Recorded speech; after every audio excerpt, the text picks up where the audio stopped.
Bismillahirrahmanirrahim. Assalamualaikum warahmatullahi wabarakatuh. Alhamdulillahi rabbil alamin. Wassalatu wassalamu ala asyrafil anbiya'i wal mursalin. Nabiyyina Muhammadin wa ala alihi wa sahbihi ajma'in. Ashhadu an la ilaha illallah wahdahu la syarika lah. Wa ashhadu anna Muhammadan abduhu wa rasuluh.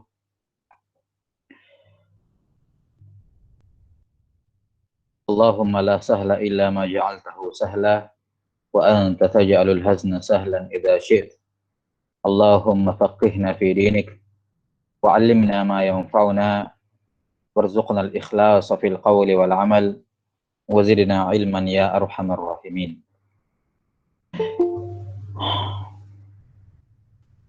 قال الشيخ الإمام Muhammad ibn Abdul Wahhab rahimahullahu ta'ala fi kitab Tauhid. Ini pada bab yang ke-21 atau pada bab yang ke-20 kalau kita nggak hitung bab yang pertama, kitab Tauhid. Qala rahimahullahu ta'ala babu ma ja'a annal ghuluwa fi quburis salihin yusayyiruha awthanan tu'badu min dunillah. Bab penjelasan bahwasanya wulu berlebih-lebihan dalam mengkultuskan kubur orang soleh akan menjadikan kubur tersebut kelak menjadi sembahan yang disembah selain Allah Subhanahu wa ta'ala. Iya, selain Allah Subhanahu wa ta'ala. Nah, ini bab yang ketiga yang berbicara mengenai fitnah bahayanya berlebihan mengkultuskan orang soleh. Di dua bab sebelumnya, bagaimana sudah dijelaskan bahwa sebab kafirnya anak Adam adalah gulu kepada orang-orang soleh. Gulu kepada orang-orang soleh, baik ketika dia masih hidup maupun sudah meninggal. Kemudian di bab sebelumnya, ya, atau bab setelahnya itu sebelum bab ini adalah ancaman keras bagi orang-orang yang menyembah Allah Ta'ala di samping kubur orang soleh. Apalagi kalau menyembah kubur orang soleh tersebut. Maka bab di sini menggabungkan antara dua bab sebelumnya. Ya, kalau yang pertama adalah dua bab sebelumnya berbicara tentang bahayanya gulu kepada orang soleh. Kemudian di bab sebelum ini berbicara tentang bahayanya gulu di kuburan orang soleh atau bahayanya beribadah di samping kubur orang soleh. Maka di sini dikatakan gulu kepada kubur orang soleh. Ya, gulu kepada kubur orang soleh.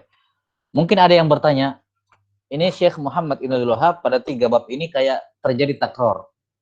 Ya, kayak terjadi takror, pengulangan pada bab-babnya.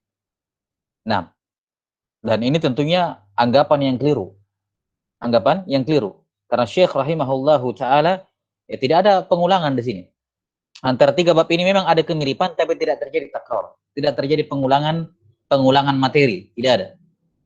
Ya, jelas sekali perbedaannya. Kalau yang pertama adalah ancaman secara umum, bahayanya bahwa mengkultuskan orang soleh, mau dia masih hidup maupun ketika sudah meninggal, mau pada dirinya, tubuhnya, mau pada kuburannya, itu adalah hal yang mengantarkan kepada kesyirikan.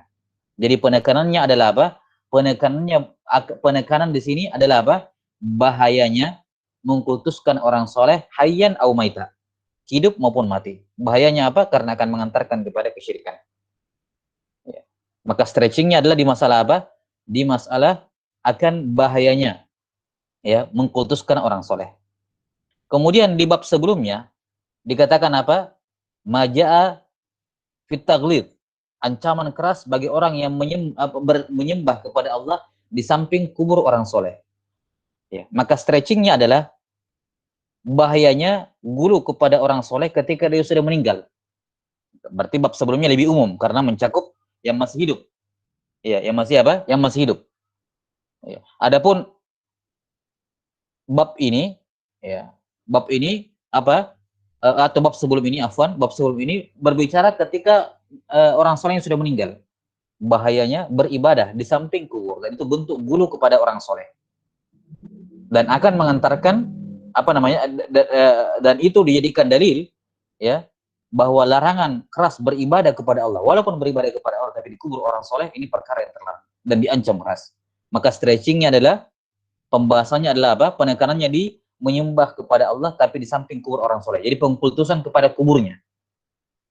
Baik, pengkultusan kepada kuburnya. Nah, adapun di bab ini dikatakan penjelasan bahwa gulu kepada kubur orang soleh akan menjadikan dia sembahan selain Allah Ta'ala. Jadi di bab sebelumnya, bab sebelum ini hanya disebutkan apa? Ancaman keras bagi orang-orang yang menyembah ya kepada Allah di samping kubur orang soleh. Apalagi kalau menyembah orang solehnya, menyembah kepada Allah saja, tapi di samping kubur orang soleh tidak boleh. Apalagi menyembah selain Allah. Maka di bab ini disebutkan salah satu bahayanya atau salah satu natijah hasil yang akan terjadi bagi orang-orang yang menyembah atau yang beribadah kepada Allah di samping kubur orang soleh. Cuman di sini dalam bentuk umum. Bab majaa annal gulu. Al-gulu dengan semua macam bentuknya. Tidak terbatas lagi dalam bentuk apa? Masalan memuji dan semacamnya. Ya, semua bentuk gulu fi kuburis solihin, pada kubur orang soleh akan menjadikannya sembahan. Wasanan tu'badu min dunillah. Jadi tiga bab ini memang memiliki kemiripan dan saling melengkapi satu sama lain, tapi stretching pembahasannya berbeda. Ya, masing-masing memiliki penekanan yang berbeda antara bab ini, bab sebelumnya, dan bab sebelumnya lagi. Taib, kata beliau rahimahullahu taala, babu ma jaa annal ghuluwa fi quburis sholihin yusawyiruha awsanan tu'badu min dunillah. Sebelum kita menjelaskan bab ini, ada dua kata yang kita butuh jelaskan dan ini sudah berlalu sebenarnya isyarat. Yang pertama kata al-ghulu, ini sudah berlalu di dua bab sebelumnya, bahwa al-ghulu definisinya adalah mujawazatul haddil ma'dzuni fihi ala wajhil ifrad. Ya, mujawazatu. Ya, mujawazatul haddil ma'dzuni fihi ala wajhil ifrad. Melewati batas. Ya, melewati batas dari yang diizinkan dalam bentuk ifrad, keterlaluan, kelewatan. Itu makna al-ghulu. Mujawazatul hadd an haddil, mujawazatul haddil ma'dzuni fihi ala wajhil ifrad. 6. Dan al-ghulu ini bisa dalam bentuk al-madah, berupa pujian, as-sana, dan bisa juga berupa dzam, celaan. Ini kata al-ghulu pada dasar asal peletakannya secara lughah, secara bahasa, bisa untuk pujian yang kelewat batas atau celaan yang lewat batas. 6. Namun tentunya yang dimaksud di sini, dan ini yang diinginkan kebanyakan pada keterangan ataupun hadis ataupun keterangan para ulama ketika mengatakan dilarang gulu, itu konotasinya sudah mengarah ke bentuk pujian, yakni pujian yang berlebih, menunjukkan bahwa pujian pada dasarnya tidak terlarang. Yang terlarang itu adalah al-gulu. Al-gulu adalah mujawazatul haddil ma'dzuni, jadi memuji sampai melewati batas yang diizinkan. Ada batas maksimal pujian itu dibolehkan, ada batas maksimalnya. Kapan lewat batas maksimal yang diizinkan itulah yang namanya al-ghulu. Baik, maka penjelasan bab maja'an al-ghulu, penjelasan bahwasanya al-ghulu ya, melewati batas pada apa yang diizinkan pada kubur orang soleh. Apa sih yang diizinkan pada kubur orang soleh? Yang pertama, menziarahinya. Baik, menziarahi kubur. 6. Datang ke sana mengingat kematian, mendoakan penghuni kubur. Ya. Ini perkara yang diizinkan berkenaan dengan kuburan. Ya. Dan ada beberapa hal yang lain. Tapi secara umum, yang diizinkan oleh syariat terhadap kubur secara umum, apalagi kubur orang soleh secara khusus, ya, tapi secara umum, ya, adalah menziarahi kubur orang soleh tersebut. 6.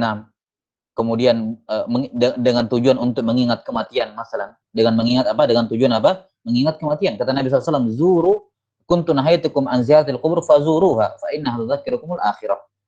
Maka haddul ma'dzun, batasan yang diizinkan pada kuburan adalah diziarahi, ya, diziarahi untuk mengingat kematian, manfaat kembali kepada dirinya, dan untuk mendoakan sahibul qabr, mendoakan orang yang dikubur tersebut. Ya, kata Nabi SAW, istaghfiru li akhikum fa innahu al-ana yus'al. Ya, minta ampunkan untuk saudaramu karena dia sekarang sedang ditanya. Dan beliau SAW pernah datang ke kuburan Quba untuk apa? Mendoakan mereka. Nah, ini haddul ma'dzun yang diizinkan pada kubur orang soleh. Selain daripada itu, maka itu dikatakan gulu, melampaui batas. Nah, kita akan terangkan lebih lanjut nanti ini. Kemudian yang kedua, ausana. Kata yang kedua yang betul dijelaskan dalam tarjamah judul bab ini adalah ausana. Ausana itu bentuk jamak dari kata wasan. Al-wasanu. Wasanun bermakna apa? Wasan adalah ismun jami' likulli ma yu'badu min dunillah. Ya. Ismun jami' lima yu'badu min dunillah.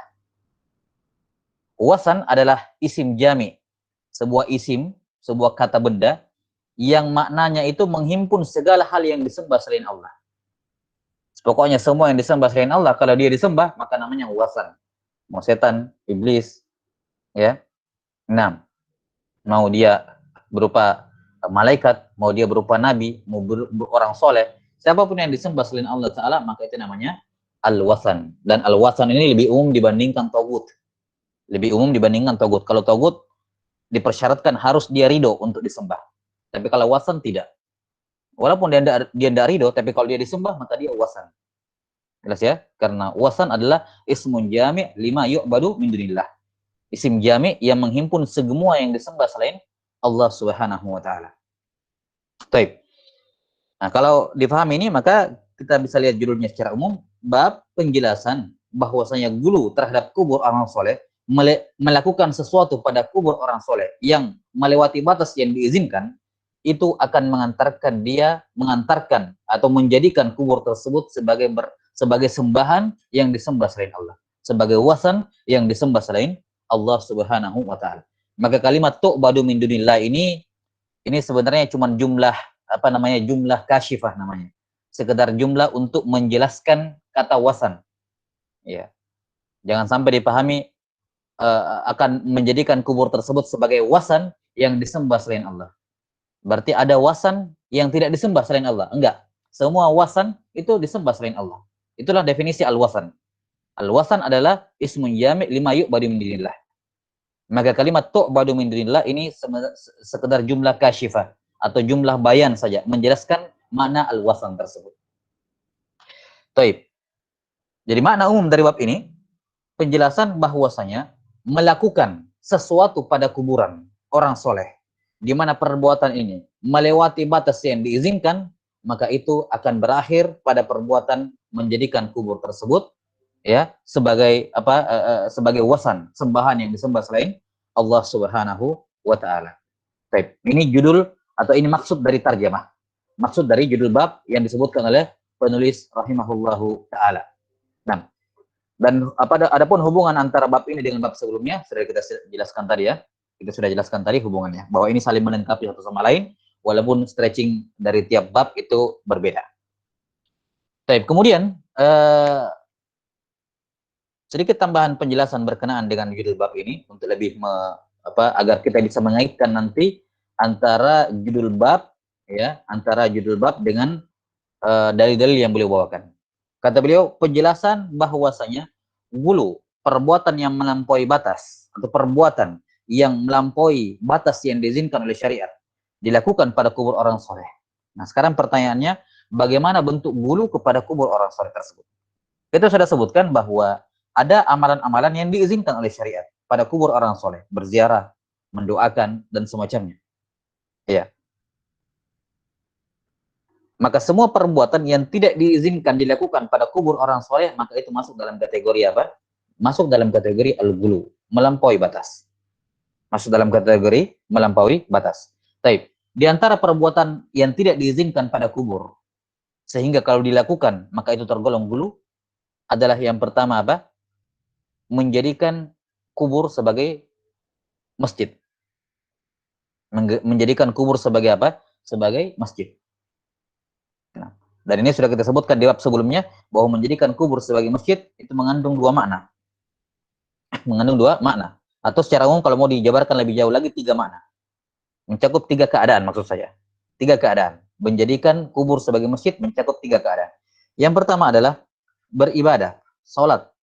Ya, beribadah di samping kubur, salat di samping kubur. Secara spesifik ya, salat di samping kubur. Dengan niat keberkahan pada tanah kuburan tersebut. Dengan niat adanya keberkahan pada tanah kuburan tersebut. Yani dia meyakini itu makom yang afdol dibandingkan tempat-tempat lain di bumi ini. Ya, dia menganggap di samping kubur lebih afdol. Ya, jadi sholat di samping kubur. Yang kedua adalah membangun masjid di atas kuburan. Membangun masjid di atas kubur. Yang ketiga adalah menguburkan mayit di dalam masjid. Ini tiga amal ini semua masuk dalam kategori menjadikan kubur sebagai masjid. Yang pertama, sholat di samping kubur, di sekitar kubur, atau kalau banyak kubur berarti sholat di sekitar pekuburan. Yang kedua adalah membangun masjid di atas kubur. Kalau yang pertama tadi walaupun tidak ada bangunan. Yang kedua ada bangunannya, masjid di atas kuburan. Dan yang ketiga adalah menguburkan orang di dalam masjid. Jadi masuk dalam kategori menjadikan kubur sebagai masjid. Ini bentuk gulu yang pertama. Bentuk gulu yang kedua adalah i'tikaf di samping kubur. Adalah apa? I'tikaf di samping kubur. Nah, ini juga bentuk tidak diizinkan, tidak boleh seorang i'tikaf di samping kubur. I'tikaf kan identik dengan masjid tentunya. Kenapa orang i'tikaf di samping masjid? Karena dia bisa fokus beribadah di situ. Maka seorang ketika i'tikaf di samping kubur, niat dalam hatinya untuk mukus tinggal di situ untuk beribadah kepada Allah, maka ini juga termasuk bentuk al-ghulu. Walaupun beribadah kepada Allah.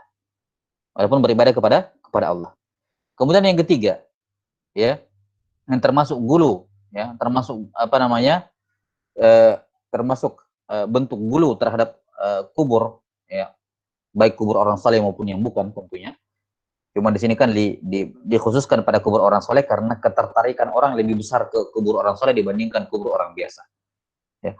Bentuk gulu yang ketiga adalah ini terkhusus bagi perempuan, terlalu sering, ya, sering-sering ziarah kubur, kubur.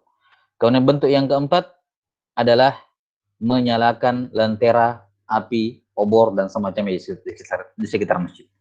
Di sekitar kuburan, di sekitar kuburan. Baik. Ini beberapa bentuk al-ghulu dalam pada kuburan. Kenapa ghulu? Karena semua amal ini tidak dibenarkan. Tidak dibenarkan. Maka selama ada dalil yang menunjukkan dibolehkan, maka itu bukan ghulu. Ya, itu bukan al-ghulu. Baik. Kita lihat di sini, sekarang kita lihat dalil yang pertama dan kita akan hubungkan dengan judul bab yang beliau sebutkan. Qala rahimahullahu taala, rawa Malikun fil Muwatta'i anna Rasulullah sallallahu alaihi wasallam qala, Allahumma la taj'al qabri wathanan yu'bad. Ishtadda ghadabullahi ala qaumin ittakhadhu qubur anbiya'ihim masajid. Imam Malik rahimahullahu taala meriwayatkan dalam Al-Muwatta. Dan ini beliau riwayatkan dari Atha bin Yasar, seorang tabi'in, ya, bahwa Rasulullah Shallallahu Alaihi Wasallam bersabda, Allahumma ya Allah la taj'al qabri wasanan yu'bad. Jangan jadikan, ya Allah saya meminta kepadamu, jangan jadikan kuburku sebagai wasan, sebagai berhala yang disembah. Ishtadda ghadabullahi ala qaumin ittakhadhu qubur anbiya'ihim masajid.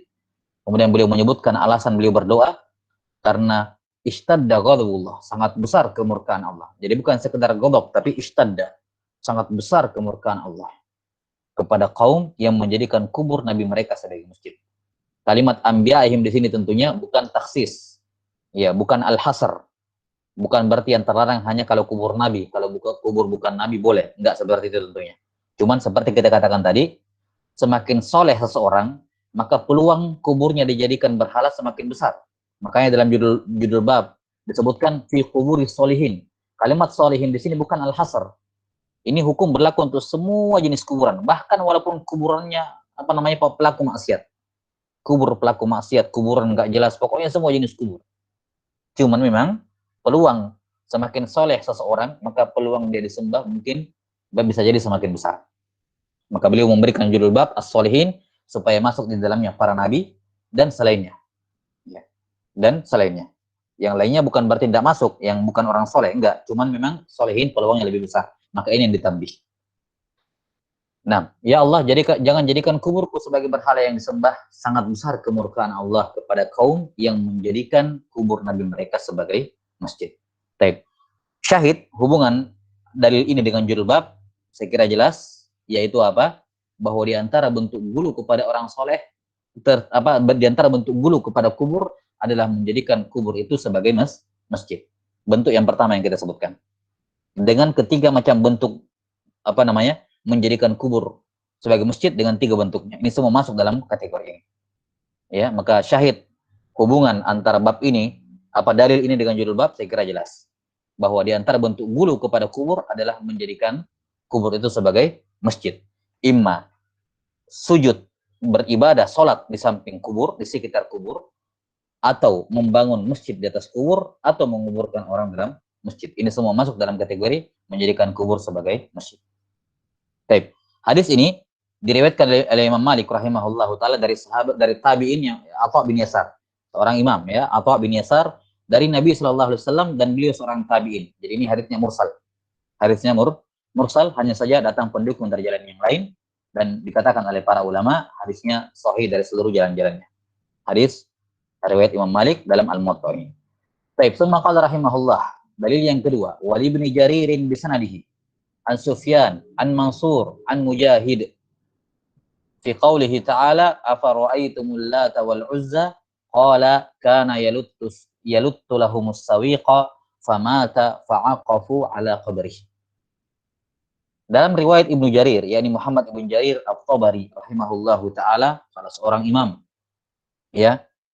Nah, dari a'immah al-muhtada lahum, al-muhtada lahum, yang dikatakan oleh Muhammad ibn Khuzaimah Asy-Syafi'i rahimahullahu taala, ma'a'lamu ya alal ard a'lam min Muhammad ibn Jarir atau kama qala rahimahullah. Kata Ibnu Muhammad bin Ishaq rahimahullah, atau Muhammad ibn Khuzaimah rahimahullah berkata, ya, saya tidak mengetahui ada orang yang lebih berilmu di masanya dibandingkan Ibnu Jarir di muka bumi ini.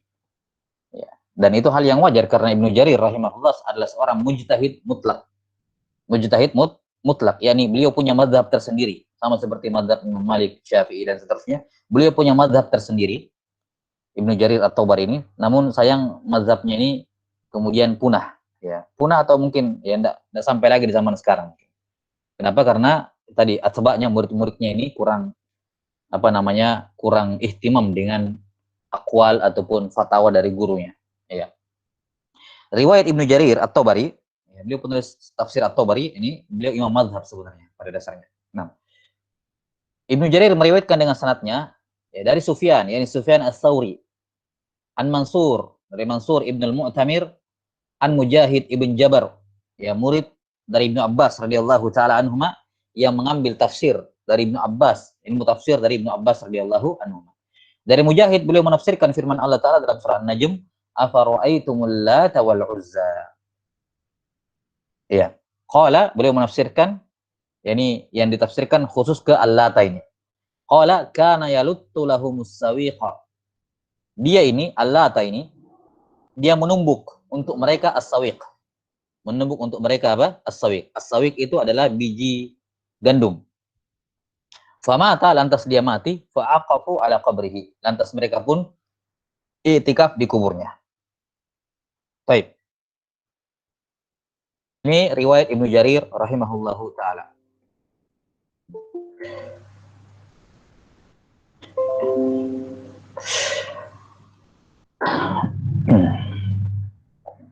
Ini hadis riwayat Ibnu Jarir rahimahullahu taala dengan sanad yang sahih. Dengan sanad yang sahih. Sisi pendalilan hadis ini, riwayat ini dengan judul bab adalah pada kalimat fa'aqafu ala qabrihi. Mereka i'tikaf di kuburnya. Ya, di mana al-lata ini adalah nama orang soleh atau simbol untuk orang soleh. Simbol untuk orang soleh. Nah, karena ada yang mengatakan lata ini sekedar pekerjaan, bukan namanya. Baik. Pada riwayat Ibnu Jarir ini dijelaskan bahwa salah satu bentuk gulu terhadap kubur orang soleh adalah i'tikaf, berdiam di suatu tempat, berdiam di sisi kubur. I'tikaf asal maknanya adalah al-muks, secara bahasa adalah al-muks, berdiam di suatu tempat. Nah, fa'aqafu ala qabrihi, maka mereka i'tikaf di kuburnya. Ini sisi pendalilan antara judul bab dengan hadis dengan riwayat, yaitu salah satu bentuk gulu fi kuburis sholihin adalah aqafu ala qabrihi. Nah, disebutkan di sini oleh Mujahid rahimahullah bahwa Lata ini adalah orang soleh yang kerjanya yaluttu lahumus sawiq, yang menumbuk untuk mereka apa? Biji-bijian, biji-biji gandum. Nah, kita bacakan dulu riwayat berikutnya karena ini berhubungan. Wa kadza qala Abul Jauza an Ibnu Abbas radhiyallahu anhuma. Penafsiran demikian juga, yakni yang mengatakan bahwa Lata ini adalah orang soleh yang mereka itikaf kemudian dikuburnya setelah dia meninggal. Ini juga diucapkan oleh Abul Jauza dari Ibnu Abbas radhiyallahu anhuma. Ya, karena Mujahid mengambil dari Ibnu Abbas, jadi wajar ada kesamaan. Kata Ibnu Abbas radhiyallahu anhuma, kana yaluttus sawiqa lil hajj, bahwa Lata ini menumbuk as-sawiq untuk jamaah haji. Baik, ini Abul Jauza, nama beliau Aus ibn Abdullah Ar-Rib'i. Nah, salah seorang tabi'in. Baik, ini menunjukkan bahwasanya Lata ini adalah rajulun soleh. Rajulun soleh. Kalau di hadis berikutnya sebelumnya kan adalah kubur anbiya'ihim, kubur nabi, jelas. Nah, sekarang kenapa mereka itikaf di kuburnya? Karena dia ini orang soleh. Apa bentuk kesolehannya? Dia memberikan jamaah, dia memberikan makanan untuk jamaah haji. Membuatkan untuk mereka al-hais. Dalam beberapa riwayat tentang makanan Nabi SAW, disebut diantaranya dalam kitab Syama'il Muhammadiyah, karya Tirmidzi rahimahullah ta'ala, di antara makanan yang pernah dimakan oleh Nabi SAW adalah al-hais. Nah, ya. Al-hais itu adalah biji gandum yang ditumbuk, dihaluskan, setelah itu dinaikkan di kalau kita mungkin sekarang wajan ya, ataupun ya wajan, kemudian dimasukkan padanya minyak, kemudian ditambahkan sedikit semacam mungkin margarin ya, atau mentega ya, mentega sekarang, atau keju. Nah, keju lah mungkin ya, semacam keju ditambahkan sedikit, kemudian ditambahkan juga korma, setelah itu dipanasi. Jadi jumlah minyaknya ini minyaknya jadi kayak kuah begitu. Ya. Nah, ini salah satu makanan yang dimakan oleh Nabi Shallallahu Alaihi Wasallam, dan makanan seperti ini dengan kadar seperti itu jarang, bersamaan dengan sederhananya, tapi jarang Nabi Shallallahu Alaihi Wasallam makan seperti itu. Tapi beliau pernah, cuman jarang. Nah, makanan namanya al-hais namanya. Iya. Jadi siapa Lata ini, beliau mengerjakan al-hais, menumbuk biji-bijian, kemudian dinaikkan ke apa namanya, untuk dimasak, ditambahkan minyak zaitun, minyak, kemudian keju ataupun mentega misalnya, kemudian korma, kemudian sudah dipanasin, setelah masak diberikan makan ke jamaah haji. Ini jamaah haji secara umum menunjukkan betapa banyaknya harta yang dia keluarkan, orang ini, Lata ini, betapa banyaknya harta yang dia keluarkan untuk menyiapkan semuanya, dan betapa banyaknya tenaga yang dia keluarkan. Dan para jamaah haji bersyukur, berterima kasih kepadanya. Makanya tatkala dia meninggal, dia dipandang sebagai orang soleh, akafu ala qabri. Ini bentuk bulunya mereka kepada kubur orang soleh. Baik. Dan ini salah satu penafsiran ya, yang disebutkan di sini, salah satu penafsiran dari yang disebutkan dari Ibnu Abbas radhiyallahu anhu. Dan tentunya ayat ini memiliki penafsiran lain, sudah disebutkan juga oleh Syekh Muhammad Ibn Abdul Wahab dalam Al-Qawaidul Arba, ya, dalam kaidah yang keempat atau kaidah yang ketiga, tentang apa? Dalil orang yang menyembah, adanya orang-orang yang menyembah bebatuan dan pepohonan, di mana Al-Lata ini diantara penafsirannya, menurut penafsiran yang lain, adalah nama untuk sebuah hajar, nama untuk batu yang disembah. Sementara Uzza adalah nama pohon. Baik, ini ada penafsiran dalam masalah ini, dan apa yang disebutkan di sini oleh Syekh Muhammad Ibn Abdul Wahab rahimahullah dari Mujahid dan Ibn Abbas adalah salah satu penafsiran yang ada. Baik. Tsumma qala rahimahullah wa an Ibnu Abbas radhiyallahu anhuma annahu qala la'ana Rasulullah sallallahu alaihi wasallam za'iratil qubur wal muttakhidhina 'alaiha al masajid was suruj. Rawahu Ahlus Sunan. Dari Ibnu Abbas radhiyallahu anhuma, beliau berkata, Rasulullah sallallahu alaihi wasallam melaknat za'irat, perempuan yang berziarah kubur. Wal muttakhidina 'alaiha al masajid was suruj, dan juga melaknat ya orang-orang yang menjadikan kubur sebagai masjid, sebagai masjid-masjid, was suruj, atau dia memasang siroj, ya apa namanya, lentera-lentera ya di masjid di kubur tersebut, diterangkan kubur tersebut. Untuk apa? Supaya ada aktivitas ibadah di situ. Mereka beraktivitas di situ di kubur, maka mereka pun memasang as-suruj di situ. Beliau rahimahullahu taala rawahu ahlus sunan. Ini diriwayatkan oleh ahlus sunan. Dan riwayat tafsir Ibnu Abbas tadi yang Abu Jauza dari Ibnu Abbas itu riwayat Al-Bukhari ya, riwayat Imam Al-Bukhari. Dikatakan di sini rawahu ahlus sunan ya. Ditambih oleh muhakkik di bawah bahwa hadis ini dengan lafaz seperti di atas ini hanya diriwayatkan oleh Abu Daud, Tirmidzi dan An-Nasa'i, sementara Ibnu Majah ya itu lafaz dengan lafaz la'ana Rasulullah sallallahu alaihi wasallam zawaratil qubur. La'ana Rasulullah sallallahu alaihi wasallam zawarat al-qubur. 6. Ini tambih dari muhakkik, cuman ma fi iskal, karena para ulama dalam ini salah satu metode dalam takhrij al-hadis ya, dalam takhrij al-hadis, ketika asal hadis itu diriwayatkan juga oleh ketika asal hadisnya diriwayatkan oleh seorang alim, maka sudah syah dikatakan dia meriwayatkannya.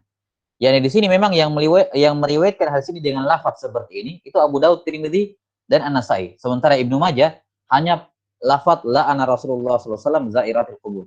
Lafaz yang pertama disebutkan di situ ya, di footnote-nya. La'ana Rasulullah sallallahu alaihi wasallam zawaratil qubur dengan sigoh mubalaghah. Ya, dengan isi mubalaghah zawaratil qubur. Ya. Namun ini menunjukkan bahwa asal hadisnya beliau riwayatkan. Karena itulah ucapan Syekh Muhammad Ibn Abdul Wahhab di sini mengatakan rawahu ahlus sunan sebenarnya enggak salah juga. Karena yang dimaksud adalah Ibnu Majah juga meriwayatkan hadis ini, namun asal hadisnya beliau riwayatkan. Maka tidak ada masalah. Ini dari faedah dari sisi takhrijur riwayah. Dari sisi takhrij ar-riwayah. Nah, taib. Walaupun mungkin bisa jadi kritikannya juga bisa masuk, mengingat fokus masalah ini pada kedua kalimat ini. Di sini kan ada dua kalimat ya, la'ana Rasulullah sallallahu alaihi wasallam zairatil qubur, dan kalimat yang kedua wal muttakhidina 'alaiha al masajida was-suruj. Allahu alam, saya pikir enggak ada yang perlu dikritik dari kalimat Syekh Muhammad Ibn Abdul Wahhab rawahu ahlus sunan. Yani Ibnu Majah juga meriwayatkannya walaupun tidak secara utuh, namun asal hadisnya beliau riwayatkan.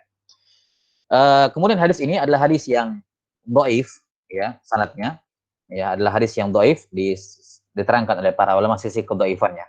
Namun ini sudah pernah kita terangkan bahwa di antara metodologi Syekh Muhammad Ibn Abdul Wahhab rahimahullahu taala, sebagaimana yang disebutkan oleh Syekhuna Badar bin Ali Al-Utaibi hafizahullah, bahwa di antara metodologi beliau dalam kitab Tauhid, dan ini juga ditambih oleh Syekh Shalih Al-Utsaimin hafizahullah, bahwa ketika beliau membawakan suatu judul bab ya, dan tidak mendapati di dalamnya hadis yang persis sama secara tersirat atau secara tersurat dengan judul bab, kecuali hadis dhaif dan dhaifnya enggak parah, maka mereka akan sebutkan. Mereka berdalil dengannya.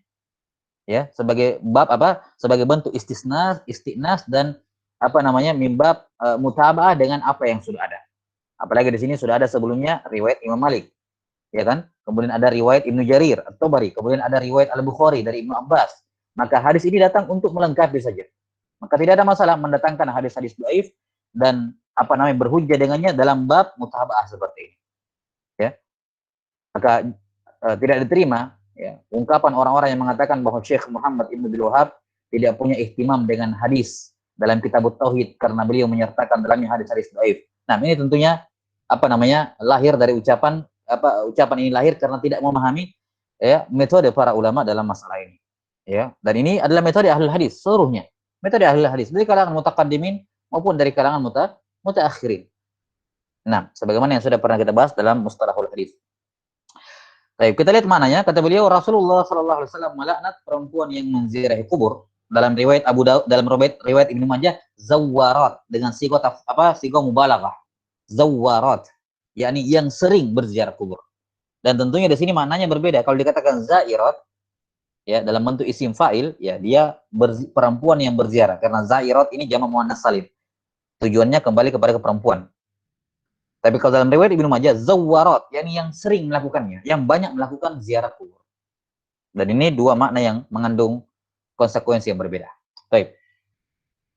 Dan yang menjadikan kubur sebagai masjid ataupun as-surj, ya, menyalakan lentera di situ. Baik. Hubungan hadis ini dengan judul bab jelas bahwa di antara bentuk gulu kepada kubur adalah terkhusus bagi perempuan terlalu sering berziarah kubur. Ya, karena itulah apa namanya? Yang sahih ya dari aqwal di kalangan para ulama bahwa ziarah kubur itu disunnahkan bagi apa namanya? Laki-laki. Ya, disunnahkan bagi laki-laki dan dimakruhkan bagi perempuan. Dimakruhkan bagi perempuan dan bisa menjadi haram kalau disertai dengan tabarruj, ikhtilaf dan an-nau atau an-niyah. Maka bisa jadi apa namanya? Tahrim dalam hal ini. Wa illa asalnya bagi perempuan adalah al-karahah, adalah hukum makruh. Maka melakukan hal tersebut secara berulang-ulang dan banyak melakukannya, ini bagi perempuan khusus, ini diantara bentuk al-gulu terhadap kubur. Kemudian berikutnya adalah diantara bentuk gulu kepada kubur orang saleh adalah menjadikannya sebagai masjid. Ini sudah berlalu di hadis yang pertama. Dan yang kedua as-suruj. Dan tidak diragukan, walaupun hadis ini doif, tapi maknanya jelas benar. Menyalakan lentera di kubur itu jelas perbuatan gulu. Ngapain di situ? Ya kan, mau ngapain di situ? Ini diantara bentuk apa? Bentuk al-gulu terhadap kubur orang soleh. Terhadap kubur secara umum dengan menyalakan apa? Lentera. Ya, dan di sana tentunya ada banyak sekali amalan-amalan, ya ada banyak sekali amalan-amalan yang dianggap sebagai bentuk gulu kepada kubur. Misalnya apa? Meninggikan melebihi sejengkal. Apalagi sampai di ubin, di tegel, pasangin keramik, pasangin atap, ya. Kemudian dibuatkan id, dijadikan id di sekitarnya, ya. Hari raya, tempat ngumpul, atau pada momen tertentu didatangin untuk tabarruk. Ini juga di antara bentuk gulu kepada kubur orang saleh, tabarruk dengan tanah kubur, tabarruk dengan nisannya, dengan batu nisannya, ya. Nah, ini di antara bentuk apa namanya? Al-gulu bila syak, merupakan gulu kepada kubur orang saleh. Wa sadaqa Rasulullah sallallahu alaihi wasallam, amalan tersebut mungkin awalnya hanya sekedar untuk menghormati orang soleh, namun terjadilah apa yang terjadi, ya, penyembahan kepada sahibul qabr. Taib, wallahu taala alam bisawab. Saya kira ini yang bisa kita tambahkan berkenaan dengan judul bab. Jadi syahidnya saya kira jelas dengan dalil yang beliau bawakan. Taib, qala rahimahullahu taala fihi masail. Al-ula tafsirul awsan. Salah yang pertama adalah tafsirul awsan. Apa tafsirnya awsan? Awsan sudah berlalu, jamak dari wasan, yaitu ismun jami' lima yu'badu min dunillah. Sebuah kata benda yang maknanya mencakup semua yang disembah selain Allah. As-saniyah tafsirul ibadah. Itu adalah penafsiran apa? Penafsiran ibadah. Ya, penafsiran ibadah. Apa yang dimaksud di sini penafsiran ibadah? Hah? Betul. Siapa yang tahu? Penafsiran ibadah dikatakan di sini tafsirul ibadah. Yani tafsir ibadah apa? Di kuburan, samping kubur. Apa maksud? Apa tafsir ibadah di sini?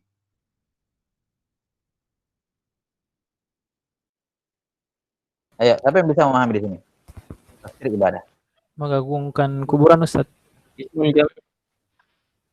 Enggak, dikatakan di sini tafsir ibadah, penafsiran ibadah.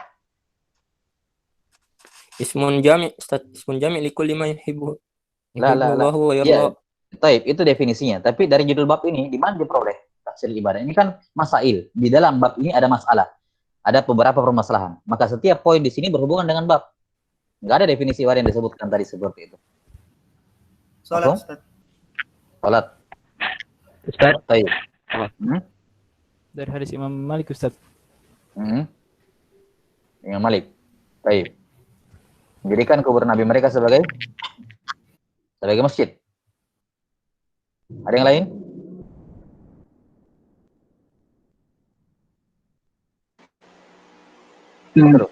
Jadi untuk riwayat Imam Malik. yang sambungannya wasanan yu'badu. Nah, yu'badu min dunillah. La taj'al qabri wasanan yu'bad. Nah, Ustaz. Itu menyembah selain Allah kan kesyirikan. Yang ditanyakan di sini tafsir ibadah itu loh. Dari mana kita bisa memahami tafsir ibadah dari 4 dalil yang beliau sebutkan? Tafsir ibadah bukan tafsir kesyirikan. Bukan bentuk kesyirikan pada kubur, bukan. Tafsir ibadah. Beliau jelas katakan, asaniyah tafsirul ibadah. Bab di atas, dengan semua dalil yang tersebut di dalamnya, terdapat di dalamnya penafsiran akan apa itu ibadah. Nah ini jelas masalahnya tersirat ini. Ini bukan tersurat, jelas. Pasti tersirat. Ya ini jawabannya, tafsir ibadah dari bab-bab di atas, antum bisa lihat. Kita lihat ya, di kubur, mereka sholat di situ, sekitar kubur. Bahkan membangun masjid di atas kuburan. Baik. Kemudian mereka iktikaf di sampingnya. Kemudian mereka menyalakan lentera di sampingnya. Baik, tujuannya apa semua itu?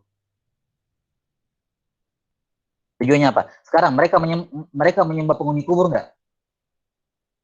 Hah? Mereka menyembah penghuni kubur atau tidak? Hah? Tidak. Menyembah Allah. Iya, mereka menyembah Allah. Tapi mereka menyembah Allah Subhanahu wa taala. Iya. Kalau begitu apa masalahnya? Apa masalahnya? Bentuk pengagungan Ustaz terhadap kubur yang berlebihan. Baik. Jadi maksudnya mereka melakukan semua itu sebagai bentuk apa? Ta'zim, betul. Pengagungan kepada kubur. Pengagungan kepada kubur. Yang mana pengagungan inilah yang membuat seorang itu guru, kan begitu. Pengagungan yang membuat seorang itu guru kepada sesuatu. Ketika dia mengagungkan sesuatu secara berlebihan, dia akan guru terhadapnya. Maka inti dari ibadah adalah at-ta'zim, pengagungan. Paham? Karena orang musyrikin melakukan ini, atau mereka ini yang beribadah kepada Allah di samping kubur, kenapa mereka melakukannya? Karena pengagungan kepada sahibul qabr. Walaupun pada awalnya mungkin hanya menyembah Allah, tapi di samping kubur mereka, kenapa mereka melakukannya? Karena ta'zim kepada sahibul qabr. Baik, yang kemudian ta'zim ini terus bertambah sampai akhirnya mereka menta'zim sahibul qabr, dan jadilah itu merupakan ibadah karena ta'zim adalah ibadah. Nah, jelas sampai sini ya. Ini apa namanya? Selain ta'zim juga tentunya ya, ini kan ta'zim sudah apa istilahnya? Ini ta'zim adalah sifat suatu bentuk amalan yang lahir dari macam-macam sifat atau macam-macam perasaan di dalamnya, campur aduk lah. Ada mahabbah di dalamnya, ada cinta, bisa jadi ada khauf, ya kan? Bisa jadi ada khauf, karena ta'zim ini kan pengagungan. Diagungkan sesuatu imma karena dihormati, karena dicintai, karena ditakuti, apalagi karena berjasa, merasa berjasa dan seterusnya. Nah, sifat-sifat inilah yang menjadi dasar ibadah. Kata Ibnu Qayyim rahimahullahu taala, ibadatul rahmani ghayatu hubbihi ma'adzulli 'abidihi fahuma qutbani. Ya. Ibadah kepada Ar-Rahman itu adalah dengan mencintainya dengan sepenuh hati. Disertai dengan penghinaan, merendahkan diri kepada Ar-Rahman. Maka ibadah ada mahabbah, ada al-khauf, ada tadhallul, ada al-khudu, yang semuanya ini akan melahirkan ta'zim kepada yang disembah. Maka inti ibadah adalah at-ta'zim. Baik. Intinya adalah ta'zim. Maka tafsirul ibadah adalah apa? Tafsir ibadah adalah ta'zim. Yang mana ta'zim ini lahir dari mahabbah, dari al-khauf, dari al-khudu kepada yang diibadahi. Jelas ya? Jadi ini salah satu faedah yang penting dalam bab ini. As-salisah annahu sallallahu alaihi wasallam lam yasta'idz illa mimma yakhafu atau yukhafu wuqu'uh. Bahwa Nabi sallallahu alaihi wasallam tidak mungkin meminta perlindungan dari sesuatu kecuali sesuatu itu dikhawatirkan terjadi. Ya, jadi kalau ada yang mengatakan begini, oh ini kan cuma Nabi minta perlindungan saja, ya. Tapi kan tidak ada dalil yang menunjukkan bahwa kubur beliau disembah, tidak ada. Di sini beliau hanya minta perlindungan, khawatir. Nah, kita katakan apa? Dalil itulah dalilnya. Tatkala Nabi SAW meminta perlindungan dari sesuatu, itu tidak lain dan tidak bukan dikarenakan apa hal tersebut sangat dikhawatirkan terjadi. Dan sudah berlalu kan asar dari ucapan dari Aisyah radhiyallahu ta'ala anha, seandainya bukan karena kekhawatiran ini, laula dzalika la ubriza qabruhu. Niscaya kubur beliau akan dinampakkan di publik, gampang diakses oleh semua orang. Tapi karena dikhawatirkan hal ini, kubur beliau disembunyikan, ditutupi, ya, dan tidak mudah untuk diakses. Bahkan untuk sholat menghadap kubur beliau tidak mungkin, susah untuk dilakukan. Baik. Ar-rabi'ah qarnuhu bihadza ittikhadha quburil anbiya'i masajid. Ya. Di mana selain kekhawatiran yang beliau khawatirkan itu bahwa nanti kubur saya akan disembah, ya. Ini digandengkan, jadi kekhawatiran beliau ini semakin diperkuat, gitu ya. Jadi kekhawatiran beliau ini semakin diperkuat dengan apa? Kenyataan bahwasanya orang-orang terdahulu menjadikan kubur Nabi mereka sebagai masjid, yakni seakan-akan beliau mengatakan apa jaminannya itu tidak terjadi pada kubur saya. Toh semua kubur-kubur Nabi yang kubur-kubur Nabi sebelum saya dijadikan sebagai masjid. Maka adanya kenyataan seperti ini semakin memperkuat kekhawatiran beliau sallallahu alaihi wasallam, karena itulah beliau berlindung kepada Allah Ta'ala. Ya. Dan ini menunjukkan juga kepada kita bahwa seorang hanya minta perlindungan kepada Allah Subhanahu wa Ta'ala, ya, pada hal-hal yang dia tidak bisa lakukan. Ya. Maksud saya di sini, ketika ada satu hal yang dia khawatirkan ke depan, ya, ketika dia sudah meninggal, maka kita hanya meminta kepada Allah Subhanahu wa Ta'ala perlindungan. Ya, karena kita tidak bisa apa-apa.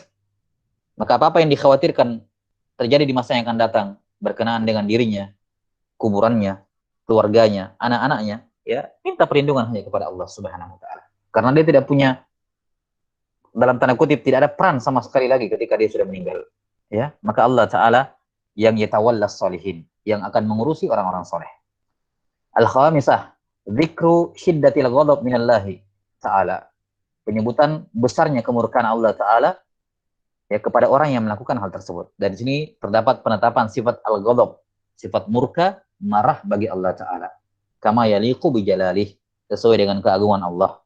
Dan sifat ghadab termasuk sifat fi'liyah, yakni sifat yang Allah bersifat dengannya hanya kalau dia kehendaki. Ya, karena al-asal pada Allah adalah rahmat. Itu hukum asalnya. Atau sifat zatiyah pada Allah adalah sifat ar-rahmah. Adapun ghadab ini sifat fi'liyah. Ya. Sifat fi'liyah ini sifat yang Allah tidak bersifat dengannya terus-menerus. Hanya Allah bersifat dengannya ketika dia kehendaki. Berbeda dengan rahmat, ini sifat yang terus-menerus. Ya, Allah Ta'ala bersifat dengannya. As-sadisah, masalah yang ke-6, wa hiya min ahammiha. Ini di antara perkara terpenting dalam bab ini. Sifatu ma'rifati ibadatil lata allati hiya min akbaril awsan. Bagaimana sifat, bagaimana wujud, ya. Ini sifatu ma'rifati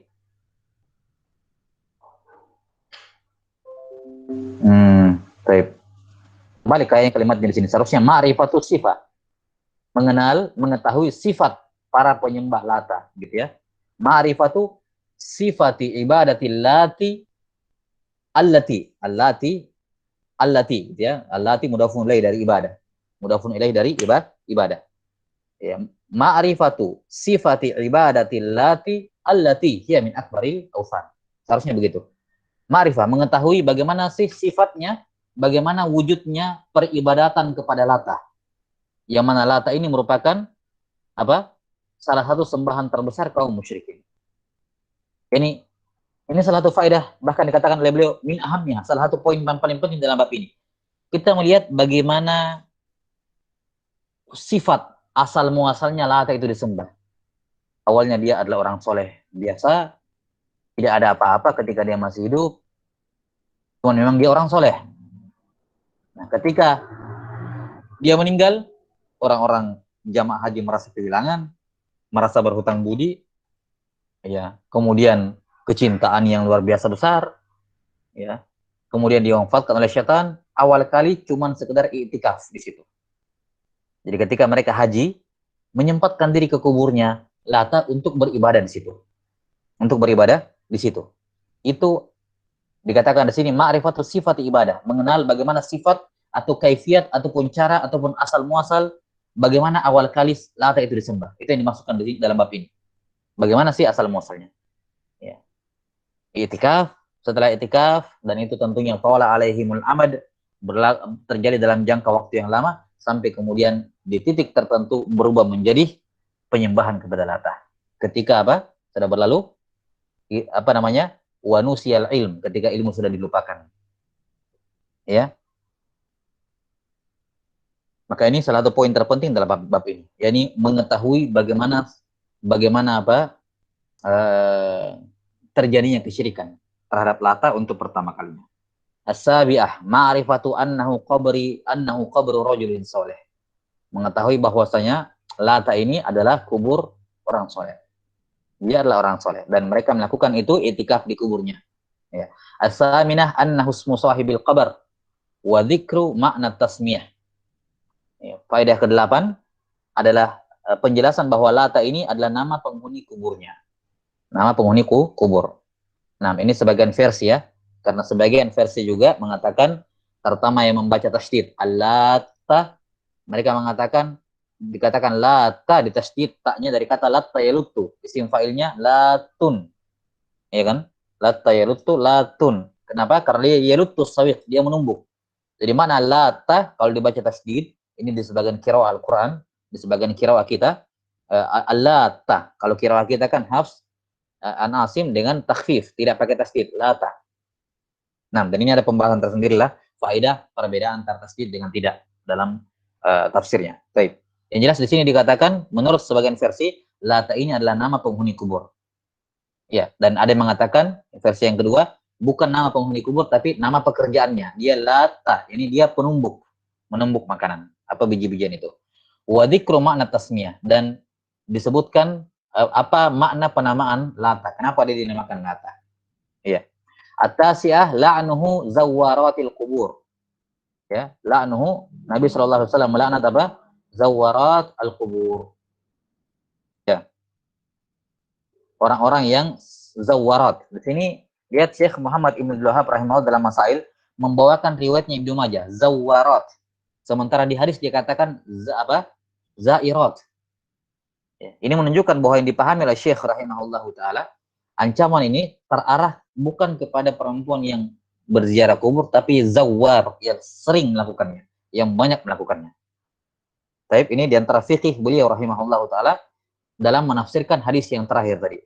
Ya, hadis yang terakhir tadi dalam riwayat Ashabus Sunan. Ya, di mana di lafadznya zairat, tapi yang beliau sebutkan di Masail adalah zawarat, menunjukkan zairat yang dimaksud di situ adalah zawarat yang banyak melakukannya, bukan sekedar jarang-jarang melakukannya. Al-ashirah la'nuhu man asrajaha. Laknat Nabi sallallahu alaihi wasallam ya, atau laknat Allah Subhanahu wa taala kepada orang yang menghidupkannya, menerangi kuburan dengan lentera. Dan al-laknat sudah disebutkan dia adalah apa? At-tard wal ib'ad ar-rahmatillah. Ya, mengusir dan menjauhkan seseorang dari rahmat Allah Subhanahu wa taala. Maka orang yang dilaknat apa? Jauh dari rahmat Allah Subhanahu wa taala. Baik, saya kira cukup sampai sini. Alhamdulillah kita selesaikan satu bab dalam satu pertemuan. Nah, mulai ilmu indallah, nas'alullah ta'ala ayyu'allimana mimma yanfa'una wa ayyanfa'ana bima 'allamana innahu waliyyu dzalika wal qadiru 'alaih. Subhanakallahumma wa bihamdik asyhadu an la ilaha illa anta astaghfiruka wa atubu ilaik. Walhamdulillahirabbil alamin.